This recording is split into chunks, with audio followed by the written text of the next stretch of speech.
the fact that William has made this decision, and Link, I'm going to say it, William would not go to Harry's funeral. So what the line is, oh, William's ruthless. William's ruthless. William's cruel. William's unforgiving. But again, Link, that's why I just like people to go and look back at the facts. There are moments in history when a door doesn't just close, it locks. And this is one of them. We are not talking about a feud.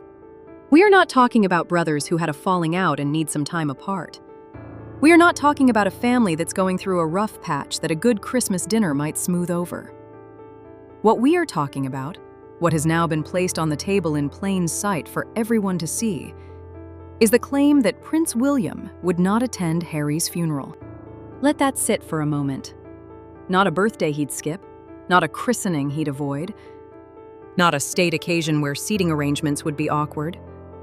A funeral. The funeral.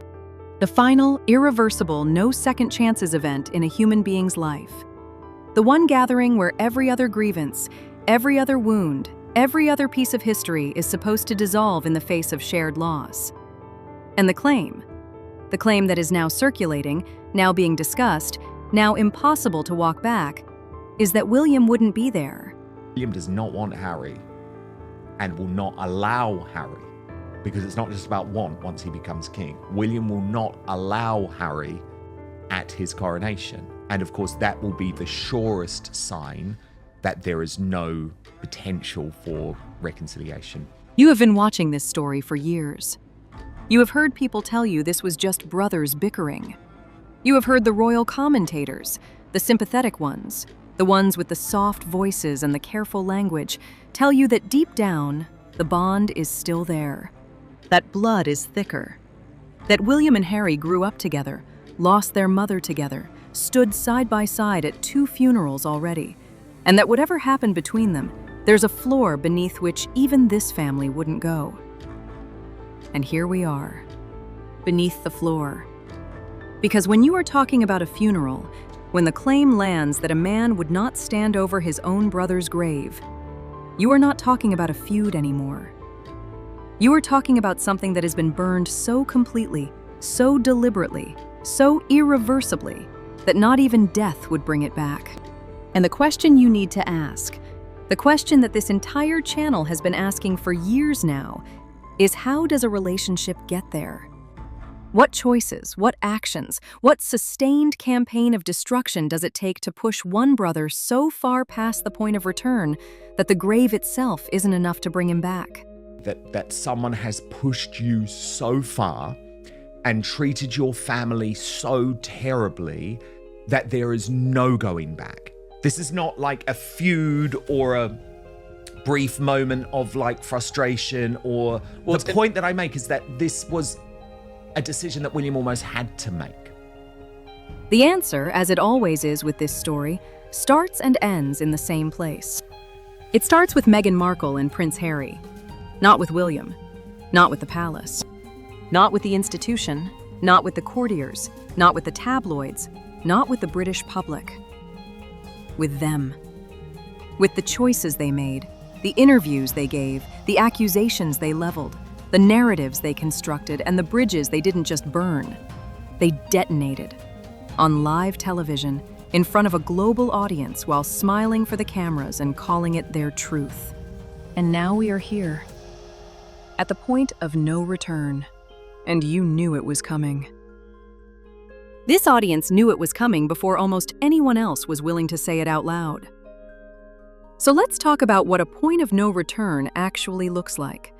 Let's talk about what it takes, what series of escalating, deliberate, sustained actions to arrive at a place where the claim that a man won't attend his brother's funeral doesn't even shock you anymore.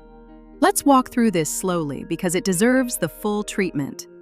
Every layer, every choice, every moment where Harry and Meghan were handed an off-ramp and chose, consciously and deliberately, to accelerate instead. Because that's what makes this story different from ordinary family drama. Ordinary family drama has accidents. Ordinary family drama has misunderstandings, miscommunications, moments where someone said the wrong thing or acted without thinking. This is not ordinary family drama. What Harry and Meghan did, what they have consistently, systematically done, was not accidental. Prince Harry is just as culpable as Meghan Markle. Like, you are allowing this woman to come in and use your children to sell candles. You allowed this woman to come in and take a wrecking ball to your relationships. You allowed her to go on Oprah and accuse your family of racism. It was not impulsive. It was not born of confusion or pain or a momentary loss of judgment. It was a strategy. Think about that word. Strategy. Because when you look at the timeline, when you lay out every interview, every statement, every carefully timed release, every accusation dropped into the public conversation at maximum impact moments, what you see is not a couple in chaos. What you see is a couple in control. A couple who understood exactly what they were doing.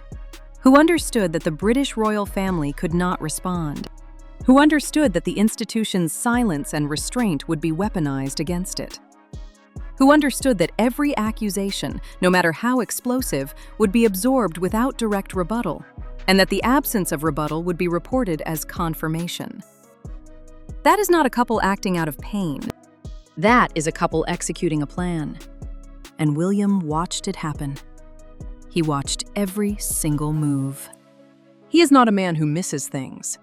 He is a man who has been preparing his entire life for the weight of the crown, who has been studied in statecraft and institutional politics and the long game of public life since he was a child. He did not misread what was happening. He did not fail to understand the implications. He watched his brother, be deployed as the vehicle for an assault on everything William is committed to protecting. He watched his father's name dragged through international headlines. He watched his wife's name used. He watched the institution his grandmother spent 70 years holding together become the backdrop for a Netflix series. And he said nothing publicly. Because that's who William is. That's the discipline of the future king. You absorb. You endure. You do not give them the reaction they're looking for. You do not validate the narrative by engaging with it.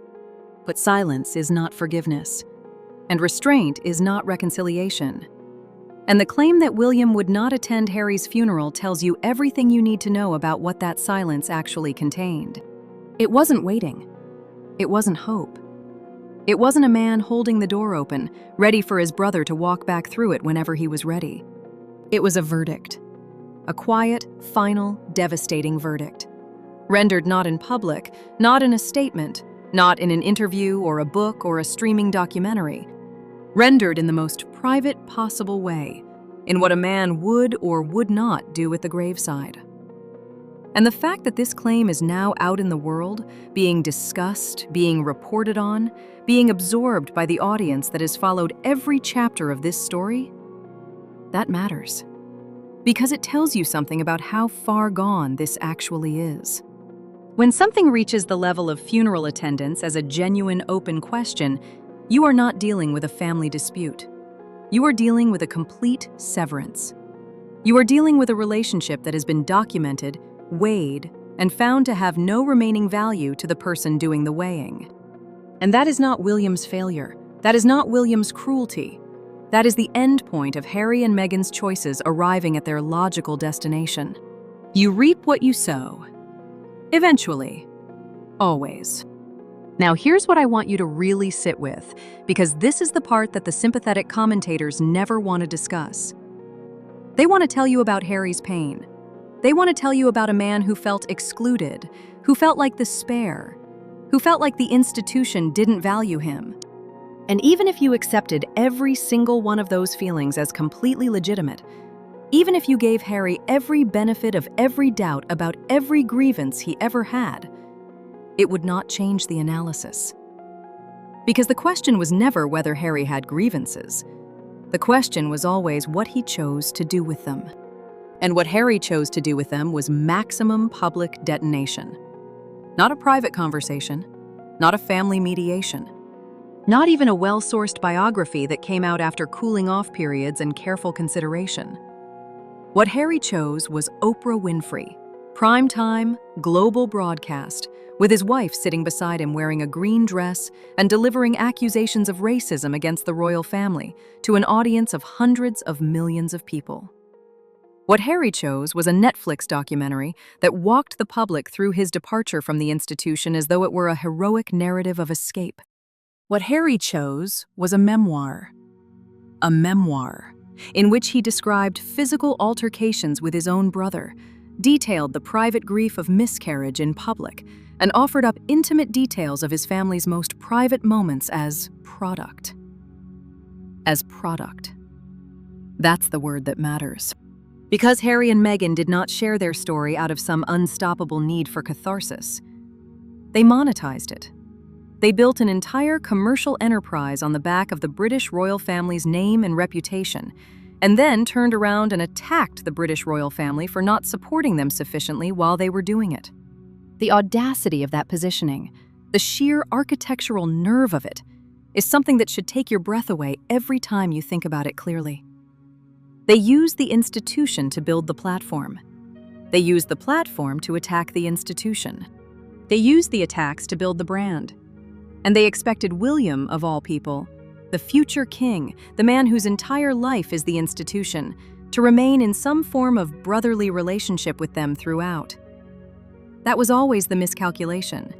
And it was always their miscalculation, not William's. Because here is something about Prince William that the narrative around this story consistently undersells. William is not simply a man. He is not simply a brother or a son or a husband. William is, in the most literal institutional sense, the future of the monarchy. He is the person around whom the continuation of something 800 years old now turns. And when Harry and Meghan took their aim at the monarchy, when they stood in front of a global audience and leveled accusations that struck at the very legitimacy and character of the institution, they were not just hurting William's feelings. They were attacking the thing William will spend his entire life defending. They were attacking his children's inheritance. They were attacking his wife's legacy. They were attacking the future that William has given everything to uphold. And you expect him to show up at the funeral? Think about what it would mean, from William's perspective, to continue a relationship with someone who did that.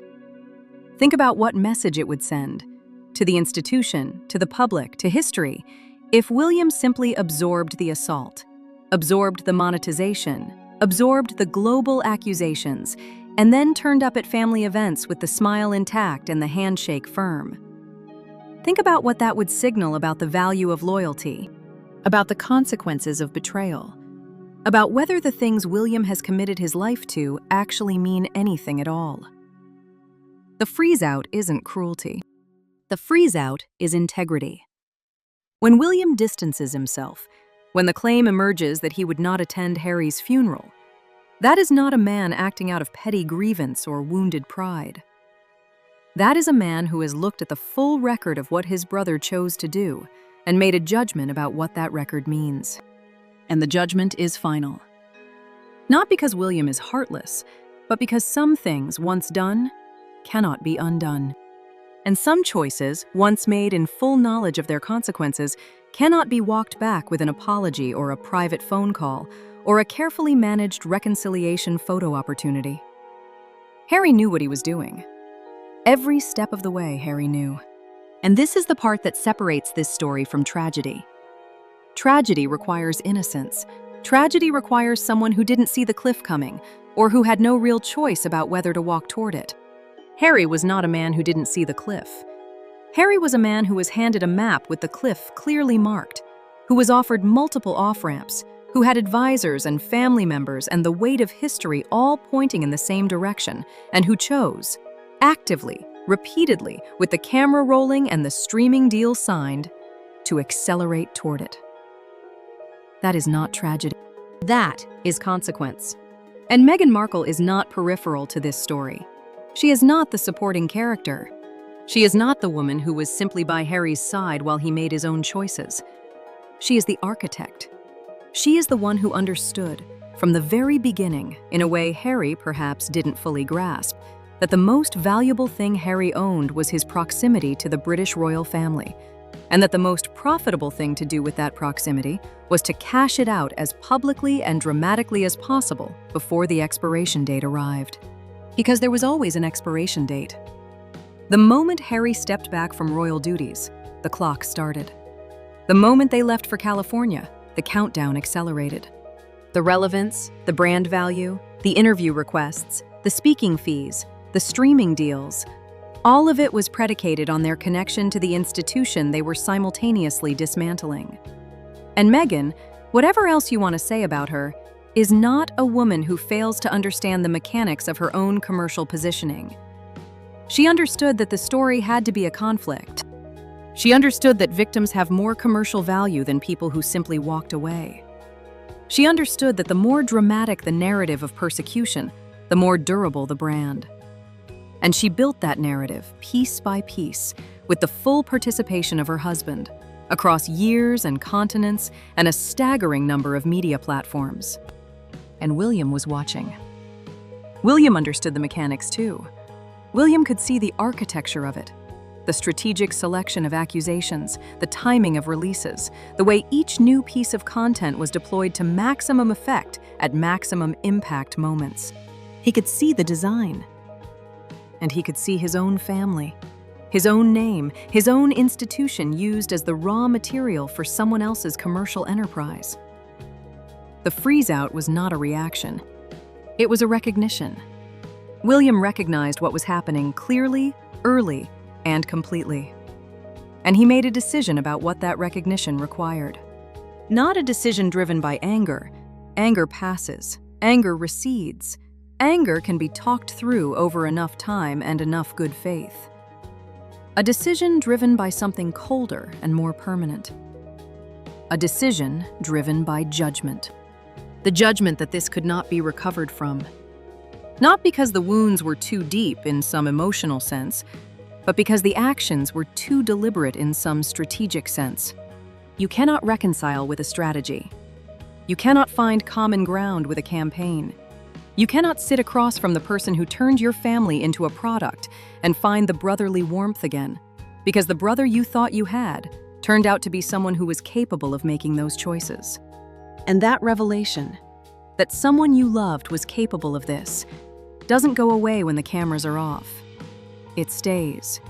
It becomes the new understanding of who that person is. And the new understanding changes everything. This is the point of no return. Not a fight, not a moment.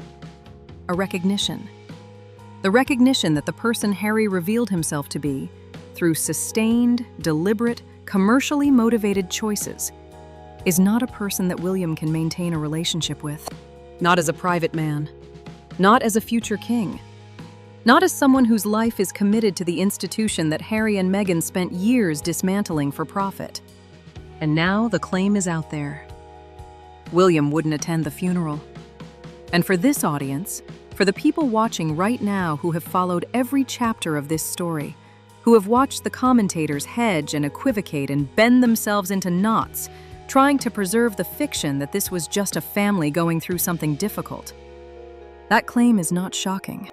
That claim is confirmation. That claim is the natural endpoint of everything we have watched unfold over years of choices and consequences. You knew. You always knew it was worse than the mainstream coverage was willing to say. Because the mainstream coverage always had an investment in the reconciliation narrative. The reconciliation narrative is warmer. It's more hopeful. It generates more content.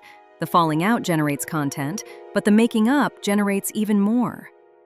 There is an entire media ecosystem that profits from the idea that this story still has a happy ending available.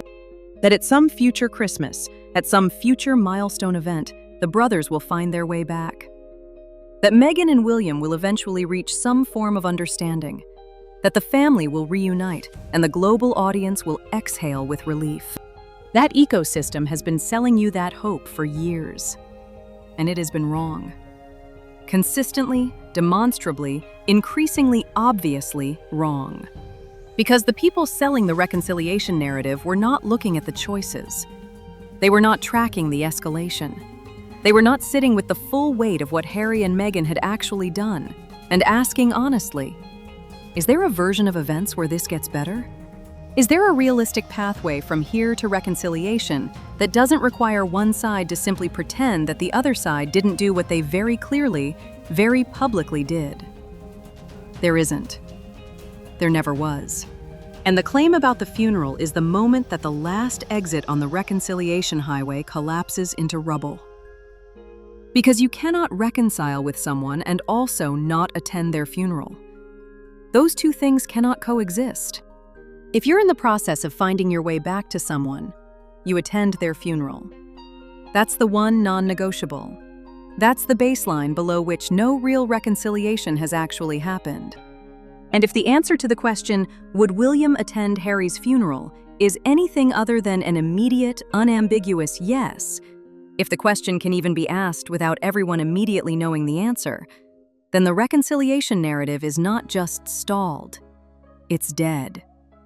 It's been dead for some time, and we are simply watching the official acknowledgement of its death. This is a point of no return. Not rhetorically, not dramatically, literally, structurally, in the most concrete possible sense. This is the thing you cannot walk back from. This is the statement, even if it's never officially confirmed, even if it's never put in writing, even if it's never acknowledged in a palace press release, that defines the reality of this relationship for the rest of their lives. Harry and Meghan will keep talking. They will keep giving interviews and writing posts and launching initiatives and attaching their names to causes. They will keep orbiting the British royal family's gravitational pull, because that pull is the only thing that generates the attention their brand requires. They will keep telling their story because their story is all they have left after the institutional support and the goodwill and the family backing were all withdrawn as the direct consequence of their own choices. And William will keep doing what William does: preparing, serving, building, protecting the institution that Harry tried to burn, raising his children in the life that Harry walked away from, carrying the weight that Harry put down. Not out of martyrdom, not out of wounded nobility, out of genuine commitment to something larger than himself. That contrast, that fundamental character-revealing contrast, is what makes this story matter beyond the gossip, beyond the headlines, beyond the streaming numbers and the book sales and the interview ratings. The contrast between a man who stayed and a man who left, and what each of those choices says about who they actually are. William stayed. Through everything. Through the death of his mother. Through the years of navigating an institution that is, by its nature, difficult and constraining and unforgiving. Through the scrutiny and the pressure and the sacrifice. He stayed because he believed in something. Because he understood that some things are more important than comfort. More important than individual fulfillment. More important than the liberation narrative that Meghan and Harry packaged and sold to the global audience at considerable profit. Harry left. And in leaving, in the specific way he left, with the cameras and the accusations and the commercial machinery, he didn't just walk out the door. He set fire to the room he'd left. And then he wanted everyone to grieve the smoke. No. That is not how this works. That has never been how this works. Actions have consequences. Choices have costs. And the cost of what Harry and Meghan chose to do, the full, final, compounding cost, is exactly what we are watching arrive. The lost titles, the lost standing, the failed ventures, the retreating relevance, and now this. The claim that his own brother would not stand at his graveside. That is the cost. Not imposed from outside. Not the result of palace machinations or institutional cruelty or a family that failed to accommodate a sensitive soul.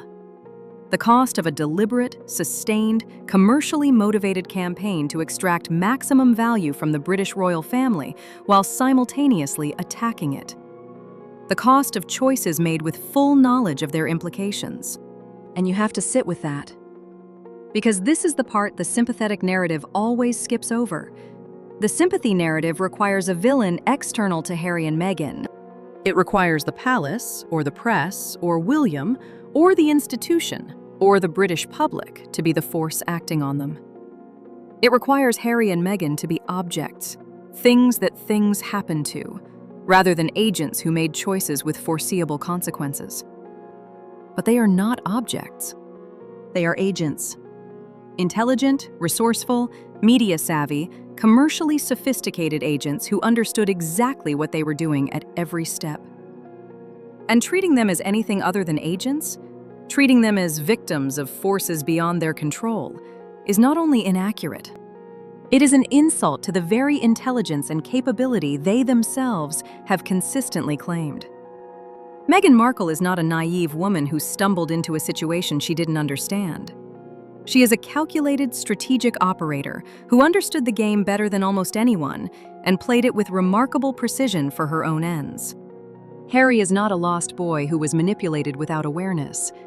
He is a grown man, a former military officer, a person of significant intelligence and privilege who made adult choices with adult consequences and has spent years trying to reframe those consequences as someone else's fault. The refusal to hold them responsible, the reflexive sympathy, the constant search for external villains, the media ecosystem built around protecting their victim status. That is what has allowed this story to go on as long as it has. That is what gave Harry and Meghan the space to keep escalating, keep pushing, keep extracting, because the accountability never fully arrived. But accountability has a way of arriving eventually, even when it's slow, even when the media protects you, even when the streaming deals keep coming and the speaking fees keep landing and the public profile keeps generating revenue. Accountability arrives in the form of real consequences in the real relationships that actually mattered. And the relationship that mattered most, the one Harry grew up inside, the one defined by shared loss and shared history, and the particular bond of brothers who lost their mother young. That relationship is the one where accountability has now arrived with complete finality. A brother who would not attend your funeral. Read that again. Let it land properly. Because in the full sweep of this story, across all the interviews and the documentaries and the books and the accusations and the counter-narratives and the years of escalating damage, this is the sentence that tells you where it all ended up. This is the destination that every choice was building toward, whether Harry and Meghan acknowledged it or not. The permanent freeze-out is not William's story. It's not the palace's story. It's not even ultimately Harry's story. It's the story of what happens when a strategy meets its natural endpoint. When a campaign of sustained, deliberate, commercially motivated destruction reaches the moment where there is nothing left to destroy and no one left to perform the damage for. When the audience that was supposed to be sympathetic has moved on, and the institution you attacked is still standing, and the brother you counted on to eventually forgive you has quietly, finally, irrevocably closed the account.